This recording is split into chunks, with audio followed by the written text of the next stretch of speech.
Desde que el cigarrillo irrumpió en el mercado, ha estado envuelto de polémica. Hay instituciones y sociedades científicas que se posicionan totalmente en contra, basándose en diferentes estudios que vinculan el vapeo con un mayor riesgo de enfermedades. Sin embargo, otros profesionales y asociaciones se muestran partidarios de recomendarlo frente al tabaco tradicional por considerar que ayuda a desengancharse de este hábito o porque con ello se reducen los riesgos entre aquellas personas que no consiguen dejar de fumar. Todo esto continúa siendo objeto de debate en la literatura científica internacional. Para hablar de ello, en Redacción Médica, hoy contamos con Fernando Fernández Bueno, portavoz de la Plataforma para la Reducción del Daño por Tabaquismo. Bienvenido. Muchas gracias. Con José Miguel Rodríguez González Moro, Bien dicho. Jefe de Servicio de Neumología en el Hospital Príncipe de Asturias de Madrid. Gracias, sí. Y Antonio Sierra López, catedrático de Microbiología, Medicina Preventiva y Salud Pública de la Universidad de La Laguna. Bienvenido. Muchas gracias y encantado. Vamos a comenzar hablando un poco de la prevalencia y la evolución del tabaquismo en los últimos años. No sé cuál de ustedes quiere comenzar. Pues empiezo yo, si quieres. Estamos un poco decepcionados por las últimas encuestas. En los últimos años, gracias a todas las medidas que se han tomado, referidas sobre todo pues, a las restricciones en la publicidad, a la ley de tabaco luego ampliada que prohibió el uso en muchísimos sitios y que ha sido bien aceptada por la sociedad, pues la verdad que desde aquellas cifras cercanas al 45-50% de población fumadora hemos ido bajando hasta llegar a menos del 25%. Pero los últimos datos de la encuesta de edades nos vuelven a hacer un repunte y situarnos por encima del 30%. O sea, nos estamos yendo a cifras de hace ya muchos años y quizá pues eso es frustrante y nos da pena que tanta lucha pues veamos que estamos ahí logrando un suelo del que no conseguimos bajar, ese 25-30% de fumadores, ese tercio de población que a pesar de toda la información de la que disponemos sobre los perjuicios de fumar, sigue fumando. Vale, ¿cómo estamos en comparación con otros países del entorno de la Unión Europea? Pues parecidos. Quizá hay algunos países nórdicos donde la tasa de fumadores es realmente baja y Gran Bretaña también ha bajado un poquito más, pero bueno, las cifras en la Unión Europea son parecidas. Vale. Fernando, ¿cuál diría que es el papel de la educación en todo esto? La educación es muy importante, pero no tanto la educación hacia el paciente, sino la educación hacia los médicos a la hora de valorar nuevas terapias y nuevas vías para el tratamiento y la deshabituación tabáquica. Es cierto, como bien ha dicho nuestro compañero José Miguel, que con la ley del 2005 había bajado mucho la tasa de tabaquismo, pero efectivamente estamos a los mismos niveles prácticamente del año 2005 y las medidas tanto de cesación, prohibiciones, pues han tocado techo.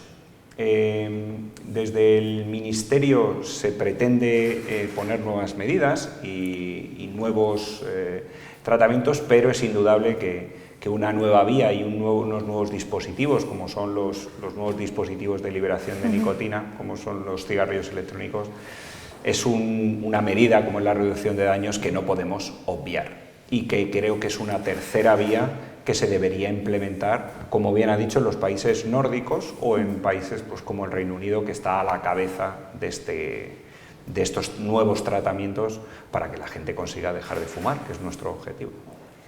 Vale, esa deshabituación, ¿quién la tiene que hacer? ¿Quién tiene que seguir a sus pacientes? ¿Médico de atención primaria? ¿Se debe derivar a los especialistas en neumología? Ahora mismo el primer paso en las terapias de deshabituación tabáquica recae en la atención primaria, como no puede ser también de otra forma, ¿no? El primer contacto del fumador lo tiene que tener con su médico de atención primaria. De aquí, pues el segundo contacto de los pacientes que no consiguen dejar de fumar con un tratamiento prescrito en atención primaria, pues debería pasar ya al siguiente escalón asistencial, que está formado por especialistas en neumología, en cardiología, en psiquiatría, pero fundamentalmente quizá las que han experimentado mayor desarrollo en estos últimos años han sido las unidades de tabaco adscritas a los servicios de neumología de nuestros hospitales. Vale. No sé si nos podría hablar, Antonio, un poco de qué medidas se están tomando en otros países para ayudar a esta deshabituación. Bueno, yo suscribo y aplaudo todo lo que sea impulsar las medidas de deshabituación, pero la deshabituación parte de una adicción, que esto es una adicción y es una enfermedad. Que no tenemos que llamarla enfermedad, el catarro es una enfermedad, esto es una adicción que tiene dos componentes, el químico, que es la nicotina, que yo puedo controlar fácilmente con su sustitución.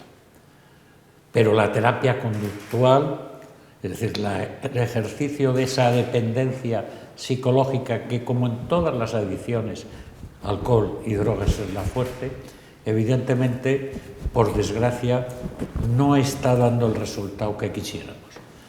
Va a hacer un esfuerzo la Dirección General de Salud Pública, es decir, el Ministerio, pero yo debo decirle que yo estoy en los dos lados porque he tenido altas responsabilidades. He sido director general de Salud Pública de Canarias y director del Servicio Canario. Y la verdad es que nunca a nivel interterritorial tratamos de estos temas. Ahora hacen algunas. Y que el apoyo que tiene la Dirección General de Salud Pública para esas deshabituación conductual es pequeño. Y en cualquier caso, cuando usted ha dicho comparar, bueno, nosotros estamos, como han dicho, bueno, en la media un poquito por encima, creo, de la media europea, sí. Pero lo dramático no es eso, lo dramático es que del 97 al 2017, 20 años, después de todas las leyes y todas las restricciones que nosotros apoyamos, es decir, después de una bajada estamos igual, en 34. No quiere decir que el 34% de los españoles sean fumadores, es de 15 a 64. Yo se lo he dicho y se lo dije a la directora general porque la cifra baja de estar en 20 y tantos. Pero referencias, bueno, tenemos dos países nórdicos que utilizan una alternativa a la deshabituación, que es el snus. Eso culturalmente está muy lejos de nosotros, que es un tabaco a nivel oral, que ellos, y que ha desplazado brutalmente al cigarrillo de combustión y que arroja las cifras más bajas de fumadores y las más bajas en enfermedad cardiovascular y en enfermedad isquémica. Y luego tenemos el Reino Unido. Fundamentalmente, podríamos hablar de Nueva Zelanda, yo debo decir que sin comparar los sistemas sanitarios, nuestro sistema sanitario es un sistema muy bueno, potente. Yo he tenido altas responsabilidades y bueno, podríamos hablar, pero no, lo digo porque no voy a compararlo, pero lo que sí debo decir es que el Reino Unido nos saca 20.000 leguas en epidemiología y prevención del tabaquismo.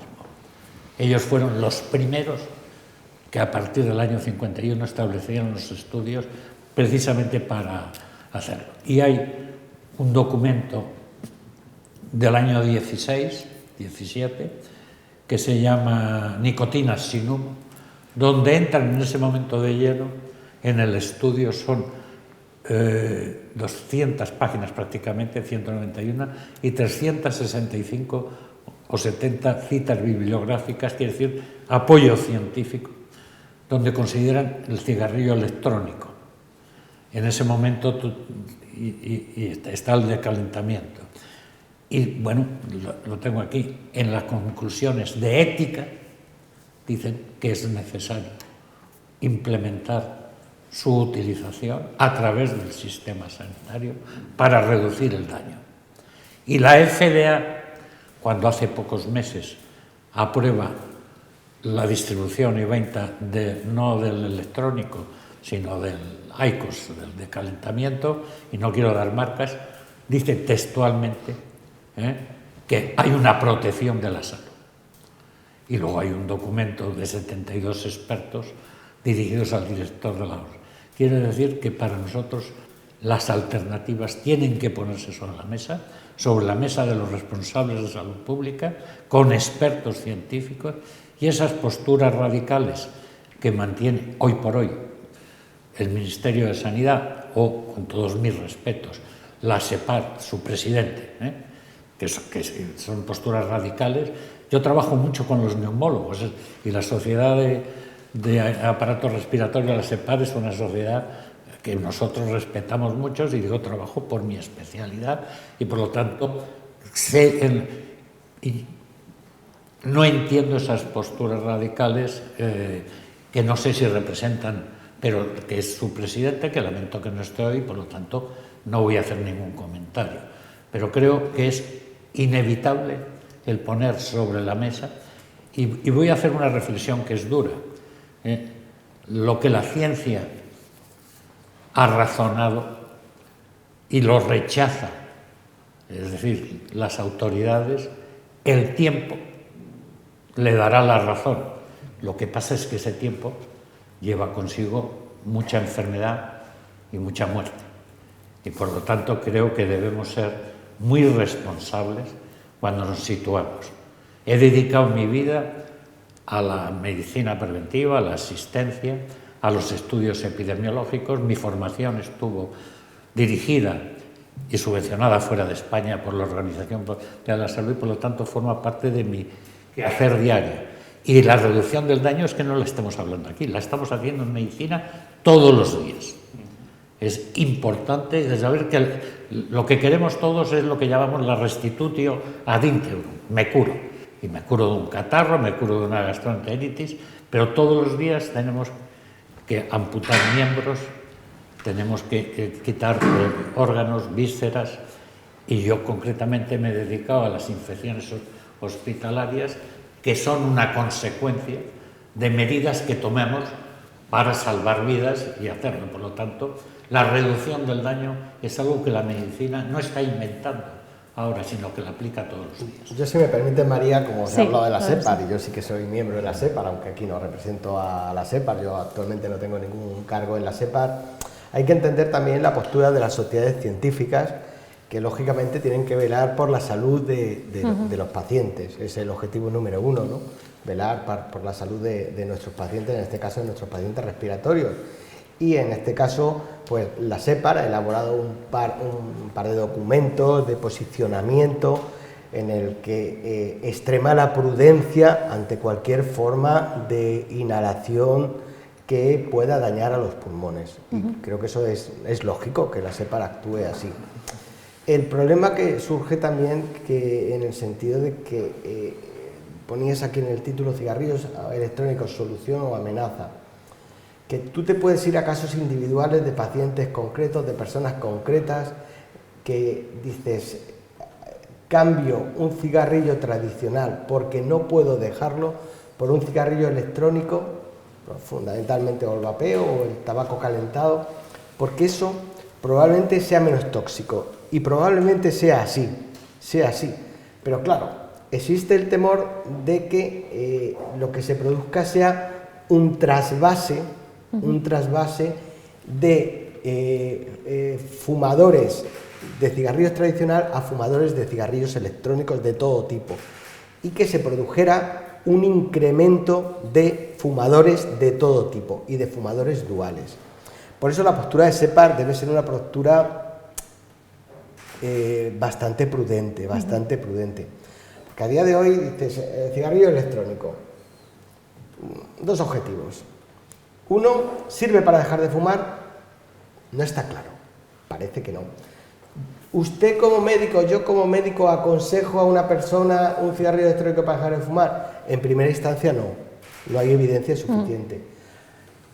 ¿Cuándo lo aconsejaría o cuándo daría el visto bueno para usarlo? Porque aconsejarlo eso no lo aconsejaría en ese momento, sino paciente que no ha conseguido dejar de fumar con métodos clásicos, como puede ser los parches de nicotina, la vareniclina, bupropión, terapia de otro tipo, y a pesar de eso sigue fumando y te pregunta, pues como alternativa en esos casos, se podría contemplar.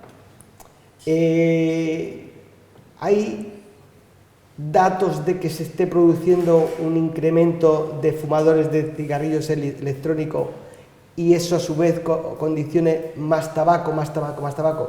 Yo creo que a día de hoy están las cosas un poco compensadas, es decir, hay un poco de trasvase de cigarrillos tradicional a cigarrillo electrónico. Eso, si fuera así, no sería malo, no sería malo, lo ideal sería que nadie fumara, por Dios. Estamos hablando de supuestos y de un mundo ideal, un mundo ideal donde no hubiera contaminación, donde no hubiera tabaco, donde no hubiera alcohol, donde todos camináramos 1 hora todos los días, pero ciñéndonos al tabaco, lo ideal sería que que nadie fumara nada, ni electrónico ni no electrónico. Y nuestra lucha debe ir por ese camino. Pero si se produjera eso, y sin temer, sin que los jóvenes se incorporaran al cigarrillo electrónico y de ahí pasaran al cigarrillo tradicional, que es el miedo que da, ¿no? Bueno, si se produjera eso, pues sería mejor que hubiera fumadores de cigarrillo electrónico que de cigarrillo tradicional. A día de hoy, porque datos a largo plazo de seguridad no tenemos. Tenemos los datos que comentaba el doctor Sierra, de que el cigarrillo electrónico, y fundamentalmente ahí me refiero al tabaco calentado, emite menos tóxicos, eso parece que es claro, pero, y que a corto plazo no hay problemas, entre comillas, pero que a largo plazo todavía no lo sabemos. Yo quisiera, porque coincido con... Hay alguna ligera discrepancia. Hay un estudio publicado en la revista más importante de medicina, que es el New England Journal, que es de Harvard, que demuestra que el cigarrillo electrónico facilita el doble la deshabituación que las terapias convencionales de deshabituación. El doble. Es decir, yo digo nunca en primera instancia el cigarrillo electrónico, el de calentamiento, pero cuando fracaso, y estamos fracasando, que habrá que reforzar las medidas para que no estén. Segundo, hay un hecho que nadie duda, ya ha habido mucha discusión inicial, es que los estudios analíticos demuestran que no solo tiene menos tóxicos, sino que los niveles de los tóxicos que emiten el cigarrillo electrónico y el de calentamiento son el 90 al 95% menores. Y todos los que estamos en medicina, y estamos aquí los tres, sabemos que las relaciones dosis-efecto son trascendentales en toxicología, en farmacología, en microbiología. Y que los estudios a corto y a medio plazo, porque claro, el cigarrillo electrónico ya está desde el año 2007. Empezó en el 2003-2004 en China, pero su introducción en el mundo occidental fue en Inglaterra.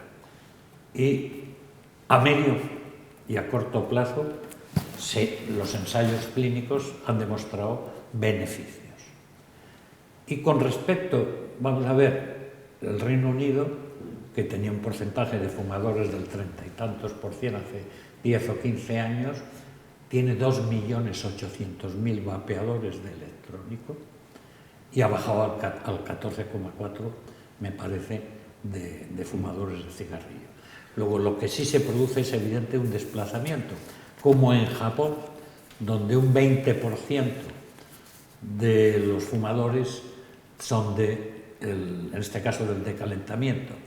Yo entiendo la prudencia de la Sociedad Española de Respiratorio, digo la prudencia, no el radicalismo de algunos, y además entiendo, pero lo que es evidente es que la reducción del daño es inevitable. Y yo siempre hemos tenido que hacer la opción a reducción del daño. Por lo tanto, creo que con toda la calma, con toda la seriedad, porque los estudios que nos proporcionan el riesgo modificado, que es lo que hicieron los ingleses cuando estudiaron lo que es el riesgo relativo, la odds ratio, aquí son estudios a largo plazo que además son difíciles, porque la mayor parte de fumadores de estas alternativas han sido fumadores de cigarrillos de combustión. Es decir, yo no he visto ningún estudio que demuestre que a través de estos cigarrillos incremento el fumador de cigarrillo de combustión, sino al contrario, desplazo. Antonio, pero el caso de Reino Unido, por ejemplo, habla de desplazo, no que a raíz de pasarse a los cigarrillos electrónicos lo hayan dejado también. Está relacionado, porque ellos tienen 2,8 millones, casi 3 millones, y se ha producido en estos años, y coincide la caída de fumadores de cigarrillo de combustión con el aumento de fumadores vamos, no fumadores, porque no es humo, sino de utilizadores de cigarrillos electrónicos. Igual que pasa con el snus, ¿eh? El incremento del snus ha producido una disminución del cigarrillo de combustión y ha provocado una caída. Está todo seriamente publicado. El tabaco masticado, el snus. Sí. ¿Qué tabaco? Sí, las sales que se ponen ahí. No es tabaco masticado. Snus son unas sales. Snus son unas sales de nicotina que se meten en un saquito. Sí. Pero, No es una forma de consumo, no lleva tabaco. Eso es. No es el tabaco masticado, el americano del cowboy, ¿no? Que mastica y lo escupe. Esto no. Son unas sales que se colocan ahí y entonces liberan nicotina. Sí. Lo que pasa es que culturalmente es un hábito, y además es curioso, en Suecia lo han hecho los hombres, se han desplazado, las mujeres no, pero en Noruega sí, las mujeres también. Y hoy tienen cifras. Quiero decir que hay alternativas que parten de un hecho que todavía hay quien discute. La nicotina no es tóxica. Yo mantenía, como muchos hace 15 y 20 años, la toxicidad de la nicotina relacionada con la enfermedad cardiovascular, pero hoy los estudios no. Es la dependencia y por lo tanto su sustitución en terapias conductuales o en los cigarrillos electrónicos y de calentamiento que llevan nicotina, pero que la nicotina, digamos, es la dependencia química, pero no le aleguemos toxicidad, porque también se utiliza ese argumento para combatir el cigarrillo electrónico y el de calentamiento que llevan nicotina. Vale, Fernando, si estamos hablando de los cigarrillos electrónicos como una alternativa al tabaco tradicional, no sé si nos puede hablar un poco las diferencias que hay entre uno y otro en relación con enfermedades, con el riesgo de sufrir enfermedades. Sí, hoy por hoy la evidencia científica, como bien hemos comentado en la mesa, habla que tanto el cigarrillo de calentamiento como los cigarrillos electrónicos, es decir, la liberación de nicotina, los que liberan nicotina, contienen muchísimos menos tóxicos, que no son inocuos, pero contienen muchísimos menos tóxicos que el tabaco tradicional.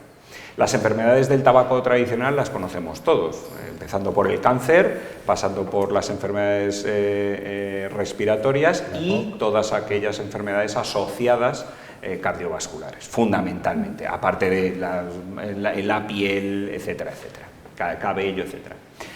Los datos recogidos hoy en diferentes estudios independientes, tanto de la Universidad de Valencia como los que ya están muy trillados en Reino Unido fundamentalmente, hablan de enfermedades de momento leves, enfermedades que pasan por una irritación de la mucosa, al ser un calentamiento de la mucosa, pero no se habla de enfermedades graves, por supuesto. No hay casos de cáncer relacionado con el consumo de estos cigarrillos, ni hay casos de enfermedades graves asociados al consumo. Por lo tanto, teniendo esa premisa, está claro que, como bien ha dicho José Miguel, lo ideal es que nadie fume. Pero es que vivimos en una realidad donde en España tenemos 2 millones de fumadores que no han conseguido dejar de fumar con las medidas tradicionales, ni con los parches, ni con el bupropión, ni la vareniclina, y esos 2 millones de fumadores no se les puede abandonar. Es decir, que esos 2 millones de personas continúen fumando no es una alternativa. Para esos 2 millones, es decir, para ese grupo, que no son casos aislados, sino que es un grupo muy importante, donde ya previamente con tratamientos establecidos no consiguen dejar de fumar, ya que no consiguen dejar de fumar, lo ideal es hacer el switch, es decir, hacer un cambio a una terapia con cigarrillo electrónico. ¿Por qué? Porque de entrada reducimos todo el daño que le provoca el tabaco. Y una vez que los tengo en cigarrillo electrónico, me es muy sencillo reducir la dosis de nicotina. ¿Por qué? Porque la puedo organizar. Obviamente todo con una terapia, es decir, y todo esto pasa por nuestros médicos de atención primaria que deben conocer esto. Lo que es inadmisible es que todavía hoy por hoy escuche a compañeros diciendo que, o desde el ministerio, que fumar y consumir un cigarrillo electrónico es lo mismo, que no es así. Es decir, tenemos que saber que lo ideal es no consumir nada, pero para aquellas personas que no consiguen dejar de fumar, lo ideal, que no lo han conseguido de ninguna manera tras varios tratamientos, lo ideal es que pasen a un cigarrillo electrónico. Porque con el cigarrillo electrónico y mi terapia lo que puedo conseguir es disminuir la dosis de nicotina para reducir esa deshabituación.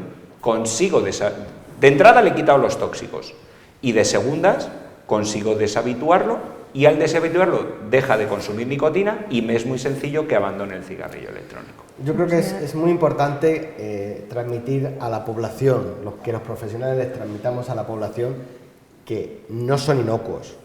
Correcto. O sea, el cigarrillo electrónico no es inocuo. Sí. No es un producto inocuo. Es un producto que probablemente tenga menos riesgo, pero probablemente menos riesgo porque tiene menos compuestos tóxicos que el cigarrillo tradicional. Pero los tiene, la cantidad es más pequeña, pero los tiene.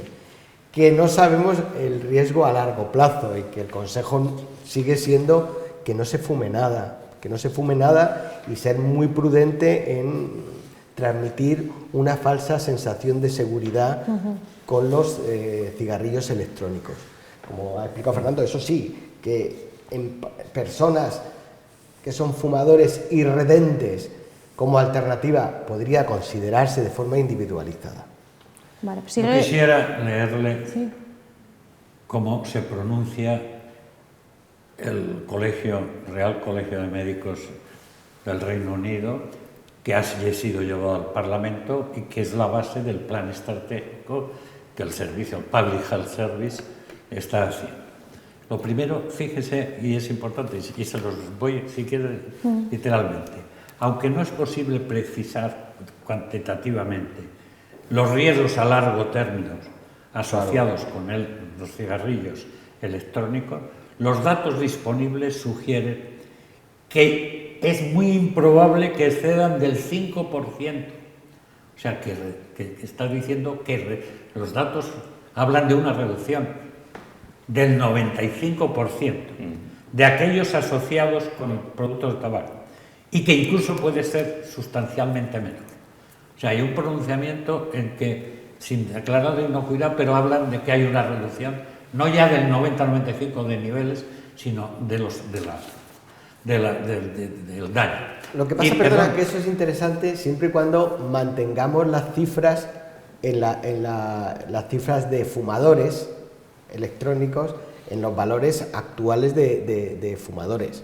Si de repente aumentáramos a que el 100% de la población se volviera fumadora de fumadores electrónicos, Dios no quiera, lógicamente ese 5% del 100% podría ser una cantidad importante. Es decir, creo que ahí tenemos que jugar también con los porcentajes de los porcentajes. Pero yo lo que está claro es que nada parece que induzca a que la población no fumadora se vaya a adaptar. Esa es la impresión actual, que se está conteniendo, ¿no? Que se está conteniendo la cifra de en el capítulo 12, fumadores que es electrónicos, ¿no? Ética, es decir, porque estamos entrando en problemas éticos.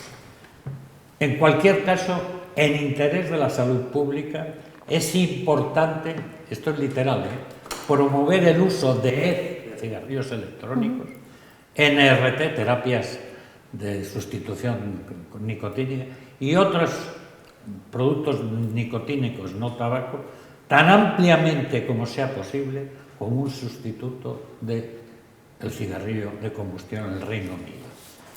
Y acá, promoviendo los cigarrillos electrónicos, NRT y otros productos de nicotina, tan ampliamente como sea posible, como sustitución del cigarrillo de combustión, es por lo tanto probable que generemos unos beneficios sustanciales en el Reino Unido.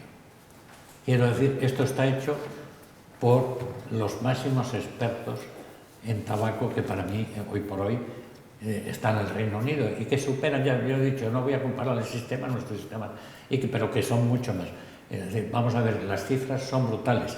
Evidentemente no podemos incitar al uso de estos cigarrillos, sino que cuando fracasa en un fumador, usted sabe que de los fumadores un 35% no quieren dejar.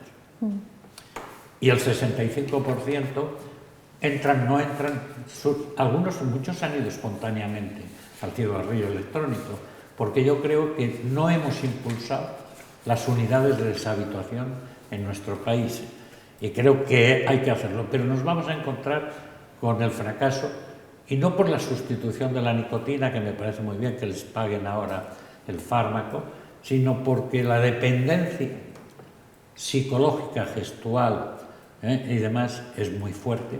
Y yo debo reconocer, soy especialista en medicina preventiva, soy médico de Sanidad Nacional, soy catedrático y he fracasado en la terapia conductual con mi hija y con otros entornos.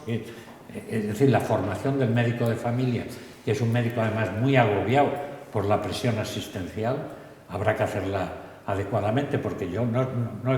Y mi hija, sin embargo, espontáneamente se ha pasado el cigarrillo electrónico, y lo que sí le voy a decir es que he defendido que se pasara él. Yo no conseguí que se deshabituara. Por lo tanto, quiero decir que con toda la prudencia que manifiesta, pero estamos en unas alternativas que inevitablemente la ciencia están conduciendo a buscar soluciones. Vale, si quieren los dos. Luego se los pediré. José Miguel, cada vez que abordamos este tema con homólogos, siempre nos citan estudios que relacionan los cigarrillos electrónicos con un riesgo de enfermedad cardíaca, a veces también que afecta a nivel neuronal. No sé si en este sentido la terapia de reemplazo de nicotina se ve con mejores ojos ante esta otra alternativa. ¿O? A ver, María, la nicotina, lo decía también el doctor Sierra, es un fármaco seguro, porque desde hace muchos años lo venimos utilizando en terapias de deshabituación, en parches, en chicles, en píldoras, incluso en sprays nasales. Lo hemos utilizado a diferentes dosis y de diferentes modalidades con seguridad y aprobado en todas las guías, lo cual ahí llegamos. La nicotina inhalada por sí misma, si no hubiera ningún compuesto más, no debería de plantear tampoco demasiados problemas a una dosis adecuada como de seguridad, problemas de seguridad. Otra cosa es la posible utilidad para deshabituar a un paciente, pero que como de seguridad no creo que haya que plantee demasiados problemas. Hablamos ahora de los problemas del vapeo en Estados Unidos. Si quiere podemos ya lanzar. Sí. Vale, ya que estoy puesto con los problemas de seguridad. Ahí. Ha causado alarma pues todos estos casos, no sé cuántos irán, más de 300, la FDA hace información periódica de lesión pulmonar aguda ocasionada en vapeadores.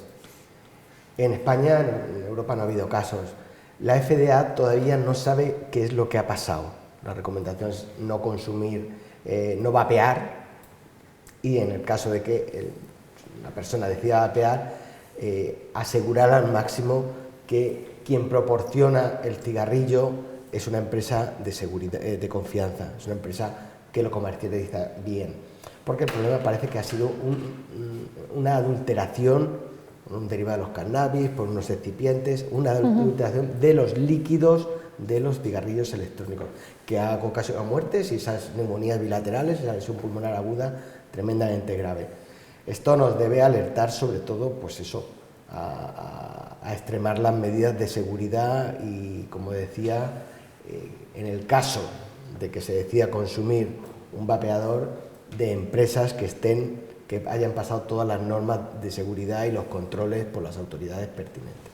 Sí, yo quisiera decir, vamos a ver, está claro lo que es un cigarrillo electrónico, ya que estamos hablando de Estados Unidos, es decir, tiene el dispositivo y luego las cargas, cuya composición está regulada, establecida, que incluyen propilenglicol, glicerina, algunos aromatizantes y nicotina. O no nicotina. O no nicotina. Bueno, o no nicotina, pero quiero decir que, sí, que entra porque la terapia de reemplazamiento de gamas. Entonces, el propilenglicol, es decir, que se utiliza en muchas actividades, todas esas humaredas que vemos en discotecas, en programas, etcétera, son, es decir, no produce, y cuidado que ya son 12 años de vapeo, cuadros inflamatorios. En una exposición excesiva se ha podido ver algún cuadro de tipo agudo, pero el propilenglicol no produce, y luego la glicerina, que se le quiso achacar una neumonía lipoidea, y está muy lejos de eso. Luego, si yo respeto la composición, bueno, sabemos esos componentes en cifras bajas, muchos menos, Y en Estados Unidos, desde el primer día, primero fueron los CDC de Atlanta. Los CDC son el sistema de vigilancia y los que trabajamos en eso siempre vamos a ellos porque tienen la información. Ya hablaban de la presencia de THC. THC es el principio psicoactivo del cannabis y que han ido identificándolo, aunque quedan estudios. No es que él produzca el cuadro, sino solventes, soluciones, y concretamente se habla mucho del acetato de vitamina E. Por lo tanto, lo que pasa es que eso causó terror en los fumadores de cigarrillos electrónicos, porque además la manifestación de nuestro ministerio no existió, pero está claro que eso es un mercado negro. Sí, absolutamente. Hay varios de los estados de Estados Unidos que tienen autorizada la marihuana, se ha metido, pero también se han metido otras cosas, porque yo en algún sitio hasta Viagra, y usted puede meter lo que quiera. El cigarrillo de calentamiento no, porque ahí tiene que meter usted ya un producto que es... Pero es que es diferente, el cigarrillo de calentamiento es tabaco. Por eso. Es tabaco, lleva propilenglicol y... Sí, pero lleva tabaco. No, pero, y sobre todo el vapeo, que realmente no es vapeo, que es un aerosol con muchísimas sustancias, lo que sale por ahí, lleva una serie de sustancias y, como decías bien, lo de los sabores, que lógicamente está destinado los saborizantes para captar a una población más joven, ¿no? Que el tema de los sabores. Pero yo creo que en ese tranquilo, y cuando me decía, no conozco un estudio serio que demuestre que el cigarrillo electrónico o el de calentamiento ha producido enfermedad isquémica o otro tipo de enfermedad, no hay ni uno. Y contra los estudios analíticos, que son ya independientes muchos, en España solo hubo un trabajo importante, que es el que cita el Ministerio y el que cita el presidente de la SEPAR, digo importante porque la revista era el JAMA, pero sí, tengo también el informe. La FDA destrozó ese estudio metodológicamente. Por lo tanto, como hemos dicho siempre, yo no pongo la mano en el fuego porque sea inocuo a largo plazo, y ya estamos en un plazo de 12 años, hace falta más, pero sí pongo en la mano porque los efectos del cigarrillo electrónico de calentamiento, como el del snus, que ese está ya demostrado, son muy de reducción del daño. El ideal, como dice más un neumólogo, es que no entrara nada.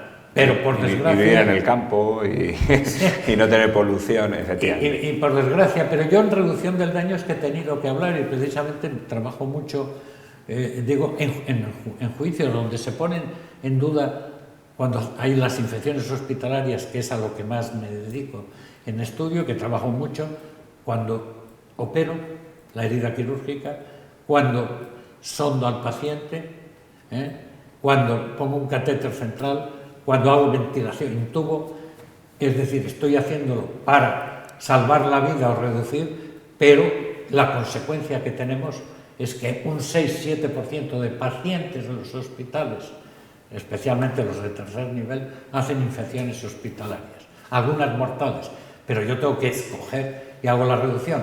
Y curiosamente he tenido que estar en juzgados porque se presentan denuncias, porque la ha adquirido en el hospital, y el razonamiento científico hasta ahora me lo han entendido todos los jueces con los que me he encontrado.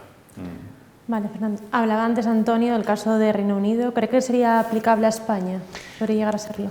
Pues totalmente aplicable. El Reino Unido nos lleva muchos años de ventaja, pero no solo en reducción de daños, sino en la aplicación de otros tratamientos para la deshabitación.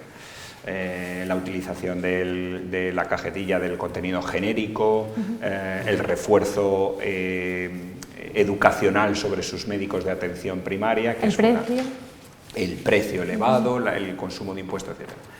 Pero a pesar de todo ello, y ya que nos llevan todo ese tiempo de más, no fue hasta que el Real Colegio de Médicos propuso la utilización del cigarrillo electrónico como reducción del daño, no fue hasta ese momento donde no se vio una reducción casi a la mitad del número de fumadores. Por lo tanto, si tenemos un país, ponemos siempre de ejemplo el Reino Unido porque es el que está más avanzado, pero hay otros muchos países, está Nueva Zelanda, Japón cada vez se está introduciendo más, en Europa este movimiento de reducción de daños cada vez va tomando mucho más fuerza, porque estamos viendo que la gente se nos sigue muriendo, porque el cigarrillo electrónico es mucho menos dañino y mientras no lo utilizamos se nos sigue muriendo 50.000 personas anuales por consumo de tabaco. ¿Por qué no aplicar esas medidas? ¿Con control médico? Por supuesto, pero lo primero que tenemos que decirles a nuestros médicos de atención primaria es que el consumo de cigarrillos electrónicos es menos dañino, que no es inocuo, pero es menos dañino. Por lo tanto, si un paciente le viene y le está diciendo: oye, doctor, no puedo dejar de fumar, me ha puesto usted el bupropión, me ha puesto la vareniclina, he estado con los parches de nicotina y no consigo dejar de fumar, nuestros médicos deberían tener la capacidad moral y científica de decir: caballero, entonces consuma un cigarrillo electrónico, pero tiene que seguir viniendo. Es decir, yo no le pongo el tratamiento y al paciente le digo: tómese las pastillas como usted quiera. No, ni le digo: tómese las pastillas durante un año. No. Tengo que tener un seguimiento, pero para tener ese seguimiento, primero nuestros médicos, y espero que después de la charla de hoy sepan que lo primero que tienen que saber es que es mucho menos dañino. No pueden obviar eso. Y lo que no se puede hacer desde el Ministerio es poner un cartel y diciendo que fumar y consumir un cigarrillo electrónico es exactamente lo mismo, porque no es ajustable a la realidad ni a la verdad. ¿Se puede coger y decir: consuma usted cigarrillo electrónico como si fuera agua? Claro que no.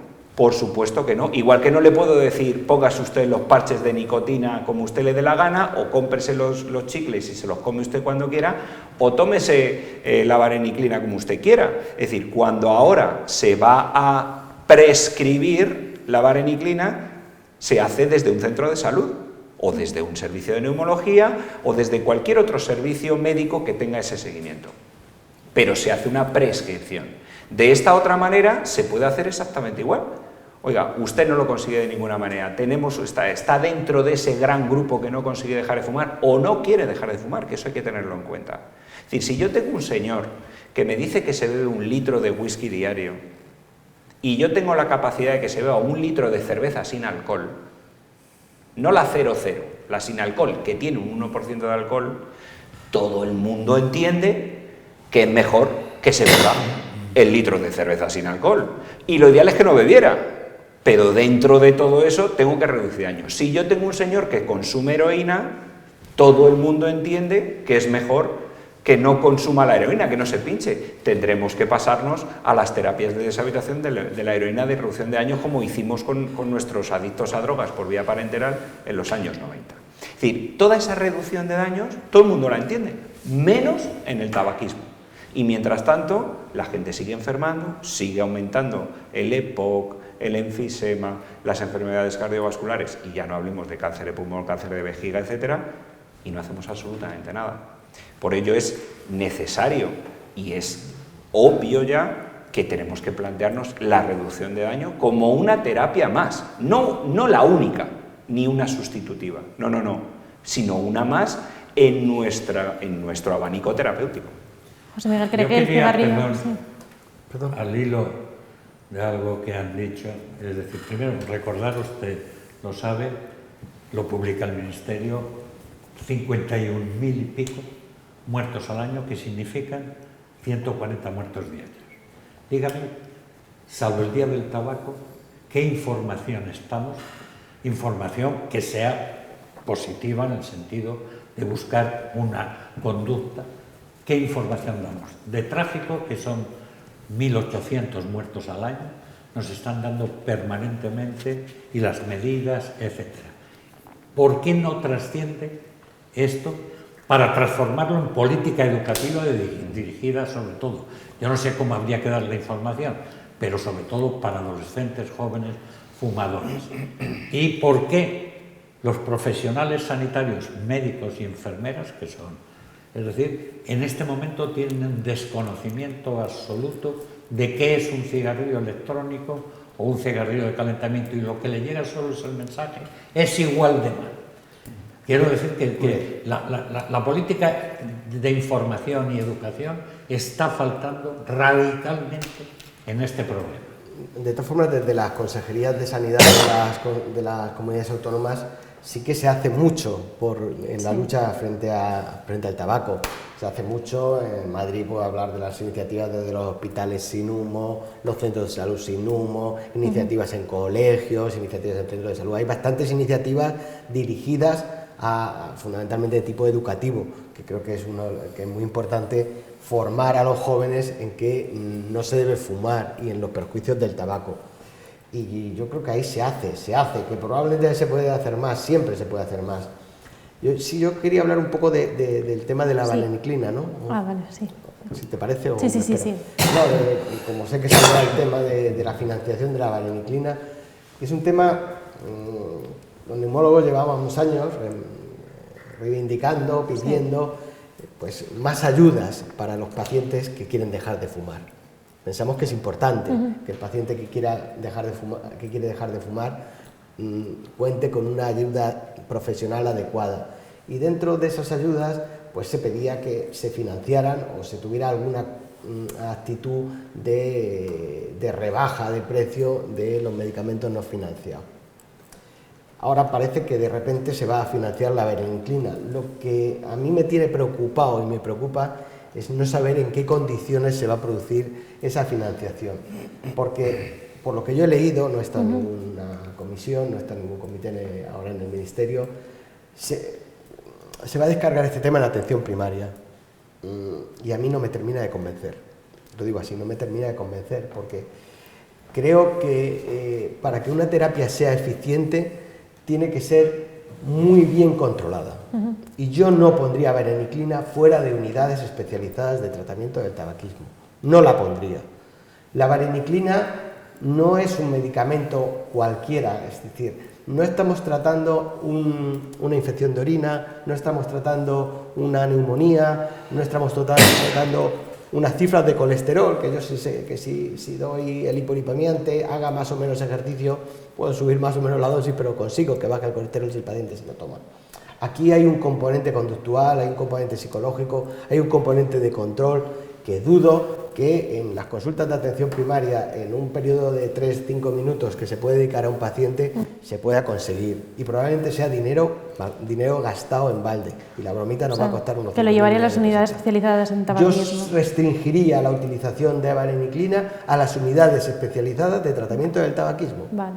¿Y apoyo psicológico? También esas unidades deben de contar con apoyo psicológico, porque si no ya no son especializadas, o sea, tienen que tener apoyo de enfermería, que a mi juicio es más importante que el médico, más importante que el psicólogo, es la enfermera que atiende al paciente, que hace educación para la salud en el paciente y que va a estar encima del paciente en el control. Si no lo utilizamos de forma controlada, será un dinero tirado. Vale. Una última pregunta al hilo de lo que decía Fernando. ¿Cree que el cigarrillo electrónico es el equivalente a la cerveza sin alcohol? Son temas diferentes, A ver, estamos hablando de adicciones, aunque no todo el mundo es adicto. Sí. ¿Tú te tomas alguna cerveza de vez en cuando? Sí. Yo también. ¿Algún gin tonic algún domingo? También. ¿Algún sábado? No. Whisky, ¿no? De vez en cuando. ¿Somos adictos al whisky? ¿Somos adictos al alcohol? No, en general no somos adictos. Los adictos se hace adicto uno de cada 10, 15, 20 personas, pero porque se suma una sustancia potencialmente adictiva con una susceptibilidad individual para hacerte adicto. Con el tabaco pasa un poco igual. ¿La nicotina es adictiva? No, puede proporcionar adicción en una persona susceptible. Entonces, cualquier comparación de este tipo no me parece que sea totalmente fiable. Lógicamente, a día de hoy sí que parece que el tabaco electrónico, que tiene menos tóxicos, va a producir menos perjuicios que el cigarrillo tradicional. Y podría ser un recambio natural para ese 25-30% de población que va a dejar de fumar. Lo que no nos gustaría es que los que no toman cerveza sin alcohol empezaran a tomar cerveza sin alcohol también. Sí.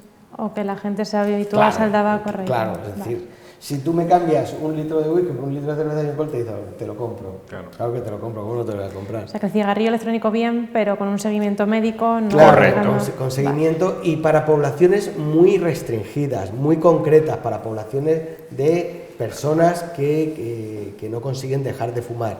Vale, pues con esto O sí que sí. quieren fumar, Sí. porque hay gente que quiere fumar. Sí. Y el tabaco es legal. Y mientras sea legal, que quieren dejar de fumar, pues ante la disyuntiva de elegir uno de los dos tabacos, coja usted un calentado frente a un tabaco tradicional. Yo eso se lo diría. Claro.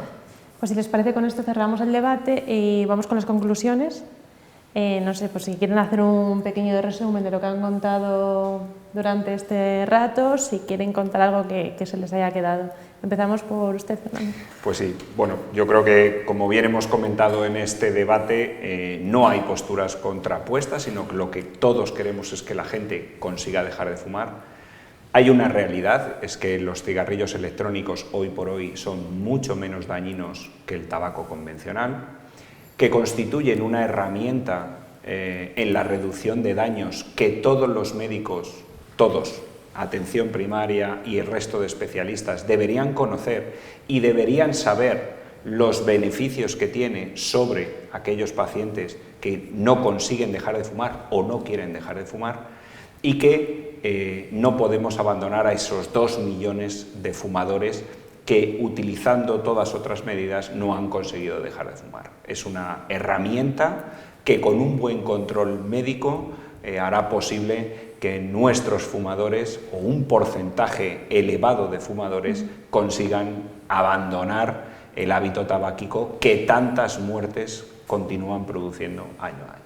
Vale, José Miguel. Yo he tomado alguna notita de todo el debate que ha sido muy interesante y que debe servir, pues eso, para avanzar en la lucha contra el tabaco, ¿no? Yo me he anotado aquí que lo ideal es que desapareciera cualquier forma de fumar o de vapear o de aerosolizar, y que todos nuestros esfuerzos deben ir dirigidos en este sentido. Que sin embargo somos conscientes de que esto no va a ser posible, por lo menos a medio plazo. Que los cigarrillos electrónicos podrían ser una alternativa que reduzca el daño, pero asumiendo que seguramente no son inocuos, que también pueden ocasionar daño. Y que asumimos cierto riesgo de repunte de población fumadora, y que aquí especialmente nos dan miedo los jóvenes.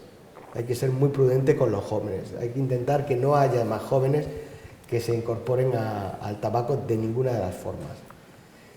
Que ojo a la sensación de falta de seguridad, de la sensación de seguridad que puede dar fumar cigarrillo no convencional. Que no hay ningún producto que sea seguro para la salud, que sí que hay productos que parece que son menos nocivos, y que como método para dejar de fumar, pues a día de hoy no está estandarizado, no está recomendado por las guías, por las sociedades científicas, que sea un método válido para dejar de fumar. Sí que van apareciendo algunos trabajos en los cuales pues podría convertirse en una alternativa, fundamentalmente recomendada en pacientes en las que ha fracasado otras terapias convencionales para dejar de fumar. Vale. Bien, yo soy defensor de toda la política de deshabituación. Los datos de la encuesta de edades son un fracaso, como ha dicho. No quiere decir por eso que no la sigamos impulsando, mejorando. Yo creo, y lo has dicho Fernando, que otra de las cosas que hizo el Reino Unido es que desarrolló mucho mejor la estructura de unidades de deshabituación. Coincido con José Miguel, el que alegremente, no es la expresión, el facilitar me parece muy bien gratuitamente, pero me parece que para atención primaria es una carga que no sé cómo va a poder asumir. Y que yo he reconocido que no tengo formación y soy especialista en medicina. Quiero decir que tienen que ser unidades con personal especializado, yo he subrayado junto con los médicos las enfermeras. Y que estas alternativas, es decir, parece que no podemos afirmar a largo plazo que son inocuas, no podemos afirmar que producen daños en estos momentos, y yo me quedo con los planteamientos del Reino Unido y ya de otros países Si bajan un 95%, desde luego apoyaré siempre eso en manos sanitarias y para cuando fracasa la terapia de deshabituación, que fracasa muchas veces, pero que a mí tampoco ni siquiera sé de los fumadores qué porcentaje van a consultas o unidades. Y lo que sí sé es que muchos han dejado o se han pasado al cigarrillo electrónico espontáneamente. Es decir, y luego que es fundamental, hace falta información para educación de los ciudadanos, especialmente jóvenes, adolescentes, fumadores y los profesionales sanitarios que en este momento tienen un desconocimiento. Y que por lo tanto cualquier postura radical a favor o en contra me parece discutible y eliminable. Creo que hay que sentarse, pero por profesionales. Y el tiempo nos va a imponer esto, que no es lo mejor, nos gustaría. Y como yo he dicho, si por mí fuera, cerraría la industria del tabaco. Por desgracia, no podemos hacerlo. Pero cuando hay alternativas, aunque provengan de esa industria, me da igual. Yo lo que juzgo es el producto. Y creo que es una alternativa. Vale, pues muchísimas gracias a los tres y damos por cerrado el debate.